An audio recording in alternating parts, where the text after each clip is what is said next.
السلام علیکم ورحمۃ اللہ وبرکاتہ۔ بسم اللہ الرحمن الرحیم۔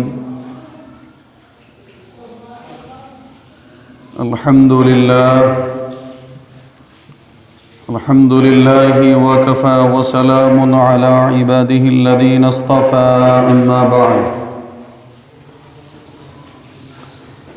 فأعوذ بالله من الشیطان الرجیم، بسم اللہ الرحمن الرحیم۔ یا ایہا الذین آمنوا انفقوا مما رزقناکم من قبل ان یأتی یوم لا بیع فیہ ولا خلة ولا شفاعة والکافرون هم الظالمون۔ صدق اللہ مولانا العلی العظیم۔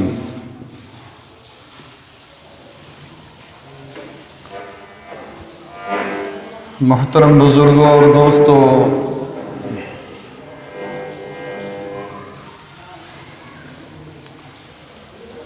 گزشتہ ہفتے میں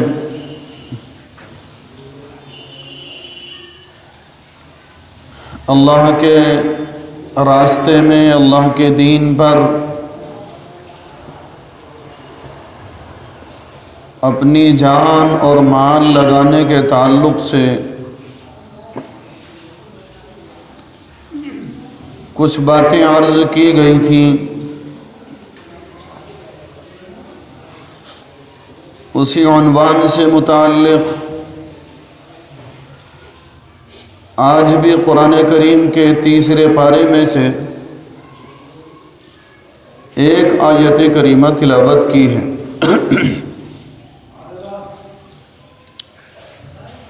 یہ تو ہم سب جانتے ہیں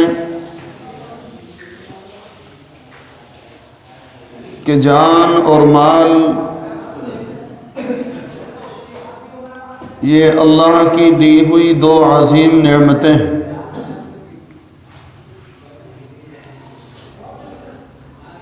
اللہ رب العزت نے اپنے فضل سے ہمیں جان عطا فرمائی، اور وہی اپنے فضل سے جس کو جتنا چاہتا ہے رزق عطا فرماتا ہے۔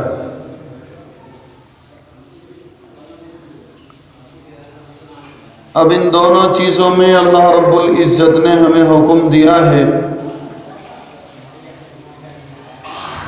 کہ ہم اپنی جان کو اور اپنے مالوں کو اللہ رب العزت نے جو طریقہ ان کو استعمال کرنے کا بتلایا ہے، اس طریقے کے مطابق جان اور مال کو ہم خرچ کریں۔ اللہ رب العزت نے جہاں پر جان لگانے کا حکم دیا وہاں پر جان لگائی جائے، اور جہاں پر اللہ رب العزت نے مال کو خرچ کرنے کا حکم دیا وہاں پر مال خرچ کیا جائے۔ تو پھر فرمایا کہ جب ان دونوں چیزوں کا استعمال اللہ رب العزت کی مرضی کے مطابق ہوگا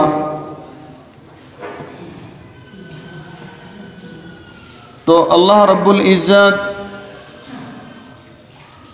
اس بندے کو اپنی رضا کا پروانہ بھی سنائے گا، اور اس بندے کو اللہ رب العزت اپنا محبوب بھی بنائے گا، اور اس بندے کو اللہ رب العزت دنیا میں بھی کامیاب فرمائے گا، اور آخرت میں جو ہمیشہ ہمیشہ کی زندگی ملنے والی ہے، فرمایا اللہ رب العزت اس بندے کو اس آخرت کی زندگی میں بھی کامیاب اور کامران فرمائے گا۔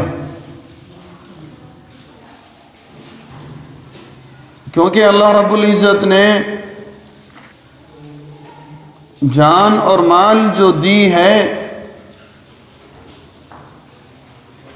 وہ اسی واسطے دیا گیا ہے کہ ہم اس کو اللہ رب العزت کی مرضی کے مطابق جہاں پر جس طرح سے ہمیں خرچ کرنے کا حکم دیا ہے اسی طرح سے اس کو خرچ کریں۔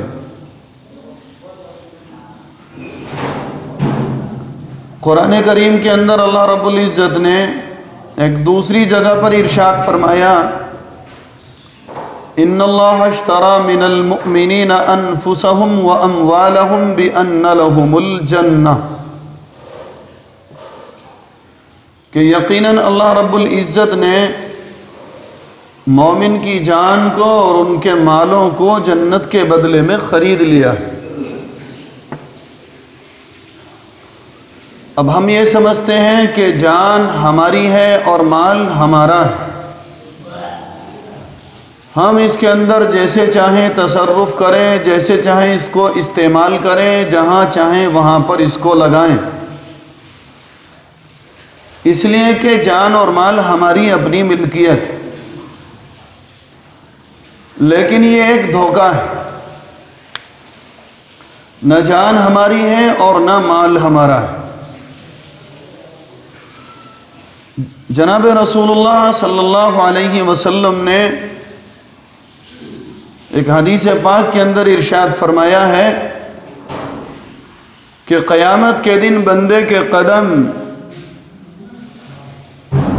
ہرگز اپنی جگہ سے ہل نہیں سکتے جب تک کہ وہ 5 باتوں کا یعنی 5 سوالوں کا جواب نہ دے دے۔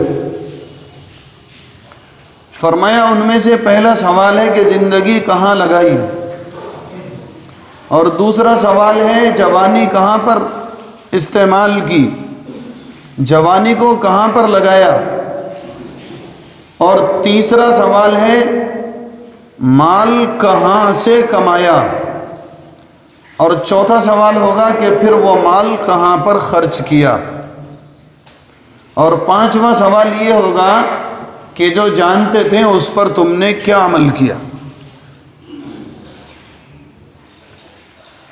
اب ان میں جو تیسرے اور چوتھے نمبر کا سوال ہے وہ مال سے متعلق ہے کہ مال کہاں سے کمایا، حلال طریقوں سے کمایا یا ناجائز اور حرام طریقوں سے حاصل کیا،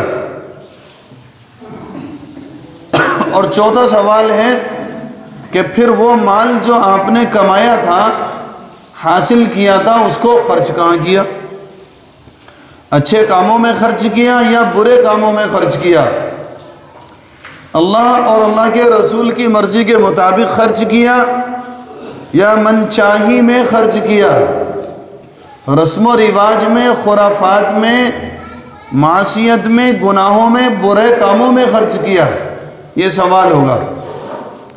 اور سوال بھی صرف ایسا نہیں کہ بس کوئی معلوم کرے گا چلو بتا دیں گے، یاد نہیں ہوگا تو منع کر دیں گے۔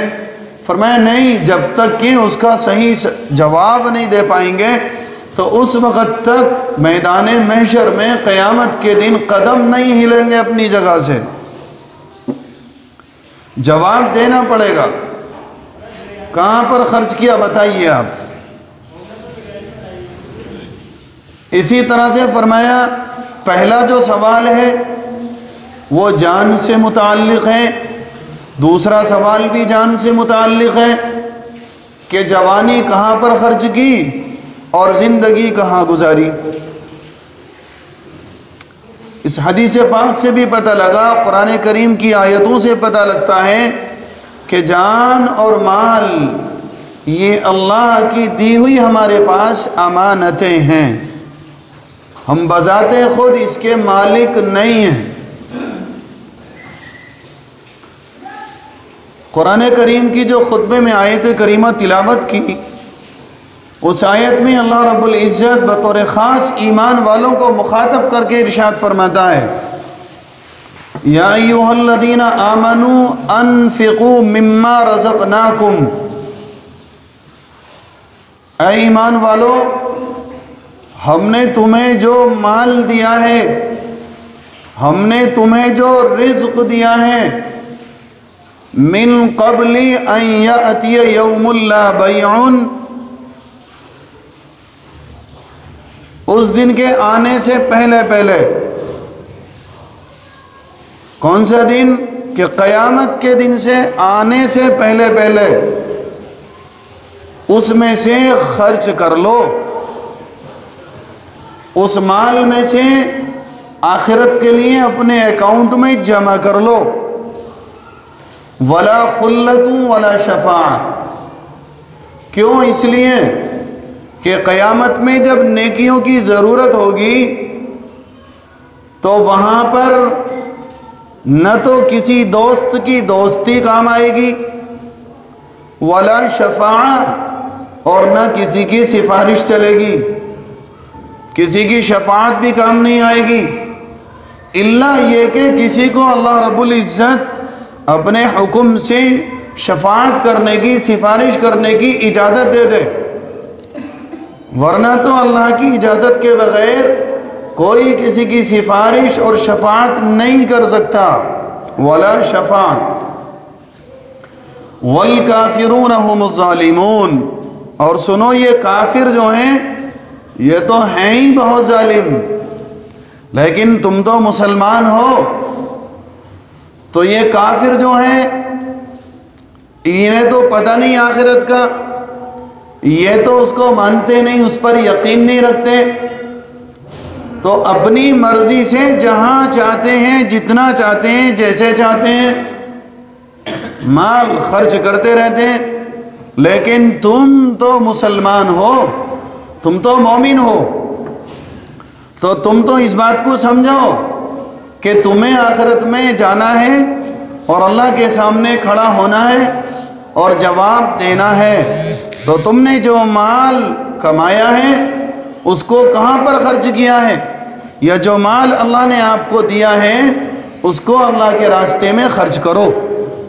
اللہ رب العزت نے اس آیت میں یہ حکم دیا۔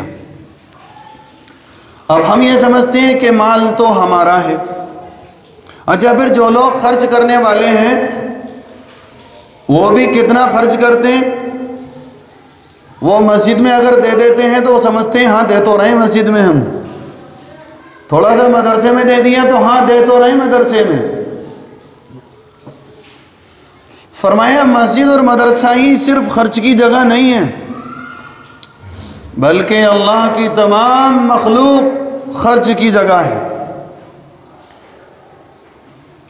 انسانوں میں اکثریت غریبوں کی ہے، مالدار اقلیت میں ہیں، مالدار کم ہوتے ہیں اور غریب زیادہ ہوتے ہیں، تو مالداروں کو مال کیوں دیا جاتا ہے؟ فرمایا مالداروں کو مال اس لیے دیا جاتا ہے کہ جو غریب لوگ ہیں ان کے پاس مال کو صحیح سے رکھنے کی، اس کو استعمال کرنے کی صلاحیت اللہ رب العزت نہیں دیتا ہے، تو ان کے حصے کا مال اللہ رب العزت مالداروں کو دے دیتا ہے کہ اب ان مالداروں کی ذمہ داری ہے کہ ان کے حصے کا جو مال ان کو ملا ہے وہ ان تک یہ پہنچاتے رہیں۔ اب ہم کیا سمجھتے ہیں؟ ہم یہ سمجھتے ہیں کہ مال تو ہمیں اس لیے ملا ہے کہ ہم اگر نرولی میں رہ رہے ہیں تو سب سے اونچی اور سب سے اچھی بلڈنگ ہماری ہونی چاہیے، یا اگر ہمارے یہاں شادی ہو رہی ہے تو آج تک نرولی میں جتنی شادیاں ہوئیں ان سب سے اچھی شادی جب مال ہمارے پاس ہے تو ہماری ہونی چاہیے۔ مال ہمیں اس لیے ملا، یہ ہوتا نہیں ہے مکان سب سے اچھا ہو، شادی سب سے اچھی ہو، بس اب جتنے مسلمان ہیں وہ جتنا بھی کما رہے ہیں اور جب سے کما رہے ہیں اور جب تک کمائیں گے، تمام چیزوں میں یہ دو چیزیں ان کی بنیادی ہیں کہ ہمیں خرچ کہاں کرنا ہے؟ شادی میں اور مکان بنانے میں، بس اس لیے کما رہے ہیں ہم تو۔ جناب رسول اللہ صلی اللہ علیہ وسلم کا دور، ایک صحابی ہیں حضرت عثمان غنی رضی اللہ عنہ، یہ حضور اکرم صلی اللہ علیہ وسلم کے خاندانی بھی ہیں اور آپ صلی اللہ علیہ وسلم کے دوہرے داماد بھی ہیں، اور آپ صلی اللہ علیہ وسلم کے صحابی بھی ہیں اور عشرہ مبشرہ میں سے ہیں، اور یہ حضرت عثمان غنی رضی اللہ عنہ تیسرے نمبر کے خلیفہ بھی ہیں۔ اللہ رب العزت نے بڑی صلاحیت عطا فرمائی تجارت کرنے کی، اور ان کو اللہ رب العزت نے تجارت میں بڑی برکت عطا فرمائی۔ مدینے میں ایک مرتبہ پانی کی قلت ہو گئی، اور ایک کنواں تھا، کنواں، اور اس پر قبضہ تھا یہودی کا، اور وہ یہودی کسی کو پانی نہیں دیتا، قیمت سے پانی دیتا، پیسے لیتا اور پانی فروخت کرتا۔ حضرت عثمان غنی رضی اللہ عنہ نے جب دیکھا لوگ پریشان ہیں، پانی نہیں مل رہا ہے، اور جس کنویں سے پانی نکلتا ہے اس پر یہودی کا قبضہ ہے، اور بغیر قیمت کے وہ کسی کو پانی نہیں دیتا، مدینے میں جتنے لوگ غریب ہیں ان کو بڑی پریشانی اور دشواری ہوتی ہے۔ تو حضرت عثمان غنی رضی اللہ عنہ اس یہودی کے پاس پہنچے اور اس سے جا کر کے بات کی، اور کہا کہ بھائی تم اس کنویں کو فروخت کرتے ہو، تم اسے بیچ لو، اس کی قیمت بتاؤ۔ وہ یہودی کہنے لگا کہ نہیں، میری یہ بزنس ہے، میرا یہ کاروبار ہے، میں پانی فروخت کرتا ہوں اور اپنا کام چلاتا ہوں۔ لیکن حضرت عثمان غنی رضی اللہ عنہ بھی تو بہت بڑے تاجر تھے، بہت بڑے بزنس مین تھے، اور بڑا تجربہ تھا انہیں۔ جب انہوں نے دیکھا کہ یہ اس کو فروخت کرنے کے لیے، بیچنے کے لیے تیار نہیں، تو انہوں نے کہا کہ اچھا بھائی ایک بات میرے ذہن میں آتی ہے، اگر تم مان لو تو۔ یہودی نے کہا کہ بتائیے۔ حضرت عثمان غنی رضی اللہ عنہ نے کہا کہ تم ایسا کرو کہ تمہارے ذہن میں اس کنویں کی جو بھی قیمت آتی ہو وہ قیمت تو تم مجھ سے لے لو، اور آدھے پانی پر تمہارا قبضہ اور آدھا ہمیں دے دو۔ اس نے کہا اس کی کیا شکل ہوگی؟ بولے اس کی شکل یہ ہوگی کہ ایک دن کنویں سے پانی ہم بھر لیں گے اور ایک دن تم بھر لینا، ایک دن کنویں پر کنٹرول ہمارا ہوگا اور ایک دن تمہارا ہوگا۔ تو یہودی کی سمجھ میں آ گئی، کہنے لگا کہ واہ، قیمت کی قیمت ملتی ہے منہ مانگے، اور ایک دن کا کنٹرول ہمارا ہوگا، ایک دن ان کا ہوگا۔ کہنے لگا ٹھیک ہے۔ اس نے قیمت بتائی، حضرت عثمان غنی رضی اللہ عنہ نے وہ قیمت اس کی ادا کر دی۔ ایک دن اب پانی یہودی بھرتا، فروخت کرتا، ایک دن حضرت عثمان غنی رضی اللہ عنہ نے بہت کم قیمت پر کچھ دنوں پانی فروخت کیا، اور اس کے بعد میں پورے مدینے کے اندر اعلان کرا دیا کہ جب ہمارا نمبر پانی بھرنے کا ہوگا تو جتنے لوگوں کو بھی پانی کی ضرورت ہوگی ان کے لیے پانی بغیر قیمت کے ان کو دیا جائے گا، یعنی ان کے لیے فری ہوگا پانی۔ اب جب یہ اعلان کرایا گیا تو جتنے لوگ تھے وہ حضرت عثمان غنی رضی اللہ عنہ کی باری پر پانی بھرنے لگے، اور جب یہودی کا نمبر آتا تو کوئی پانی بھرنے ہی نہیں آتا، ایک دن کا انتظار کر لیتے اور ایک دن کے لیے پانی پہلے سے اسٹاک کر کے رکھ لیتے۔ اب یہودی کے جتنے گاہک تھے سب ختم۔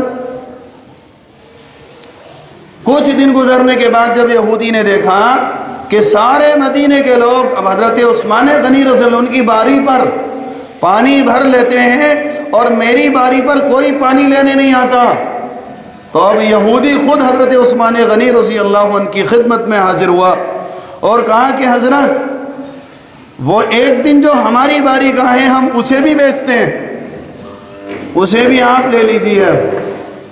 حضرت عثمان غنی رضی اللہ عنہ نے کچھ قیمت دے کر کے اس کو بھی خرید لیا، اور پھر اس کنویں کو جناب رسول اللہ صلی اللہ علیہ وسلم کی خدمت اقدس میں پیش کیا اور غریبوں کے لیے اس کو وقف کر دیا۔ کس کے لیے یہ کام کیا گیا؟ انسانیت کے لیے۔ ایک دوسرا واقعہ اور آتا ہے حدیث کے اندر کہ ایک مرتبہ مدینہ کے اندر عید کا دن آیا. حضرت عائشہ صدیقہ رضی اللہ عنہا نے جناب رسول اللہ صلی اللہ علیہ وسلم سے عید کی صبح میں یہ فرمائش کی کہ اللہ کے رسول، اگر آپ کے پاس کچھ قیمت وغیرہ، کچھ پیسے وغیرہ ہوں تو آپ مجھے دے دیں، کیونکہ آج عید کا دن ہے.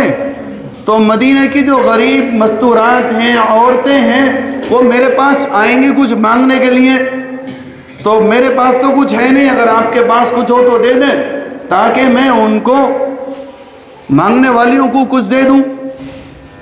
جناب رسول اللہ صلی اللہ علیہ وسلم نے فرمایا، اے عائشہ میرے پاس تو کچھ ہے نہیں. اور یہ کہہ کر کے جناب رسول اللہ صلی اللہ علیہ وسلم عید کی نماز پڑھانے کے لیے تشریف لے گئے. جب عید کی نماز پڑھا کر کے آپ واپس تشریف لائے تو دیکھا کہ حضرت عائشہ رضی اللہ عنہ نے بڑے اچھے اچھے کھانے بنا کر کے تیار کر رکھے. تو آ کر کے پوچھا، اے حمیرہ، اے عائشہ، یہ کھانے کہاں سے ہیں؟ یہ تم نے کیسے تیار کیے؟ حضرت عائشہ صدیقہ رضی اللہ عنہ نے فرمایا، یا رسول اللہ، جب میری اور آپ کی گفتگو ہو رہی تھی تو اس گفتگو کا کسی طرح سے حضرت عثمان غنی رضی اللہ عنہ کو علم ہو گیا. آپ نماز پڑھانے کے لیے چلے گئے. حضرت عثمان غنی رضی اللہ عنہ نے آپ کی تمام ازواج مطہرات کے گھروں میں، آپ کی تمام بیویوں کے گھروں میں ایک ایک اونٹ ماں ساز و سامان سے لدا ہوا سب کے گھروں میں بھیج دیا. اس میں آٹا بھی تھا، اس میں چاول بھی تھے، اس میں اور کھانے پینے کا ساز و سامان بھی تھا. تو ہم نے اس میں سے نکال کر کے یہ کھانے تیار کیے، آپ بھی تناول فرما لیجئے. جناب رسول اللہ صلی اللہ علیہ وسلم کی زبان مبارک سے اس وقت یہ دعا نکلی کہ اے اللہ، تو عثمان کے لیے قیامت میں عثمان کے حساب کو آسان فرما دے.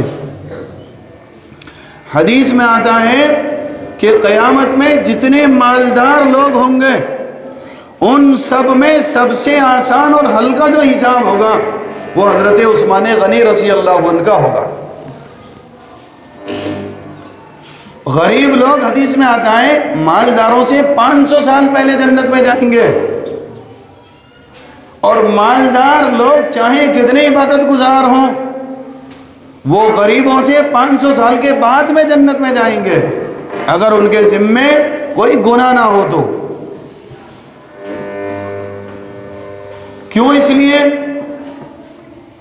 کہ غریب جو لوگ ہوتے ہیں ان کی کتنی ساری آرزویں ان کے پاس مال نہ ہونے کی وجہ سے ان کے سینوں ہی میں دفن رہتے ہوئے وہ دنیا سے چلے جاتے ہیں. وہ اپنی آرزوؤں کو پورا نہیں کر پاتے، اور مالدار لوگ اکثر اپنی آرزوؤں کو دنیا میں پورا کر لیتے ہیں. تو قیامت میں اللہ رب العزت ان غریبوں کے اس اعزاز میں، ان کے اکرام میں کہ انہوں نے اپنی آرزوؤں کو دنیا میں پورا نہیں کیا، یہ بے بس تھے، اس لیے اللہ رب العزت ان کو مالداروں سے جنت میں 500 سال پہلے داخلہ عطا فرمائے گا.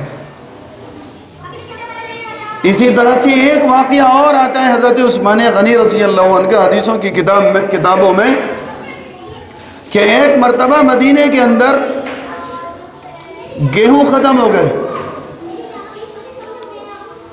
گیہوں کی قلت ہو گئی، لوگوں کو فاقے ہونے لگے. تو کہیں باہر سے بہت سارے اونٹ غلے سے لدے ہوئے مدینے کے بازار میں آئے. تو سب سے پہلے حضرت عثمان غنی رضی اللہ عنہ نے ان اونٹوں کو خرید لیا. اب بقیہ جو اور تاجر تھے مدینے کے اندر، پرچونی والے تھے، کچھ راشن والے تھے، کچھ اور راشن کا کاروبار کرنے والے تھے، یہ سب حضرت عثمان غنی رضی اللہ عنہ کے پاس آئے اور آ کر کہنے لگے کہ حضرت آپ اس غلے کو فروخت کر دیجئے، آپ کے لیے تو اور دین کے بہت سارے کام ہیں، آپ ان کاموں کو دیکھ لیجئے اور اس غلے کو ہمارے ہاتھ فروخت کر دیجئے، اور پھر تھوڑا تھوڑا ہم اس کو مدینے میں فروخت کرتے رہیں گے۔ حضرت عثمان غنی رضی اللہ عنہ نے پوچھا کہ تم مجھے اس میں کیا فائدہ دو گے؟ کسی نے کہا کہ ہم تمہیں 3 گنا فائدہ دے دیں گے، کہا یہ تو بہت کم ہے۔ تو کسی نے کہا 5 گنا دے دیں گے، حضرت عثمان نے کہا یہ بھی بہت کم ہے۔ ایک صاحب نے کہا کہ ہم تمہیں 10 گنا فائدہ دیں گے، حضرت عثمان نے کہا یہ بھی بہت کم ہے۔ کہنے لگے پھر کتنا فائدہ لوگے؟ ایک دوسرے صاحب بولے اچھا میں آپ کو اس غلے کا 100 گنا زیادہ فائدہ دوں گا۔ حضرت عثمان غنی رضی اللہ عنہ نے کہا یہ بھی کم ہے۔ کہنے لگے پھر تم اسے کس قیمت میں بیچو گے اور کسے بیچو گے؟ کہنے لگے میرے پاس ایک ایسا خریدار ہے، میرے پاس ایک ایسا خریدار ہے جو 1 کے بدلے میں 700 گنا زیادہ دینے کے لیے تیار ہے۔ اور یہ کہہ کر کے یہ فرمایا کہ میں نے یہ سارا غلہ مدینے کے ضرورت مندوں کے لیے وقف کر دیا، اور اس سارے غلے کو حضرت عثمان غنی رضی اللہ عنہ نے اس وقت میں جو مدینے میں ضرورت مند ہے ان کے اندر تقسیم کرا دیا، اور اشارہ کر دیا کہ اللہ رب العزت 1 کے بدلے میں 700 عطا فرماتا ہے۔ مثل الذین ينفقون اموالهم فی سبیل اللہ کمثل حبۃ انبتت 7 سنابل فی کل سنبلۃ 100 حبہ۔ اللہ کے راستے میں خرچ کرنے کی مثال ایسی ہے جیسے کسان ایک دانہ زمین میں ڈالتا ہے اور اس دانے سے 7 بالیں نکلتی ہیں، سنبلۃ 100 حبہ، اور پھر ہر بال کے اندر 100 دانے ہوتے ہیں۔ اب بتاؤ ایک دانے سے 7 بالیں نکلی، ہر بال میں 100 دانے، تو 7 بالوں میں کتنے دانے ہو گئے؟ فرمایا 700 دانے ہو گئے۔ اللہ فرماتا ہے واللہ یضاعف لمن یشاء، میں چاہوں تو اس سے بھی زیادہ عطا کروں۔ واللہ واسع علیم، کیوں؟ اس لیے کہ اللہ کے خزانے بہت وسیع ہیں اور وہ سب جاننے والوں سے زیادہ جانتا ہے۔ تو ہمیں بھی چاہیے کہ ہم بھی اللہ کے نام پر جب ضرورت ہو تو اللہ کی راہ میں دل کھول کر خرچ کرنے کے عادی بنیں۔ اللہ رب العزت مجھے بھی آپ حضرات کو بھی عمل کی توفیق عطا فرمائے، آمین۔ وآخر دعوانا الحمدللہ رب العالمین۔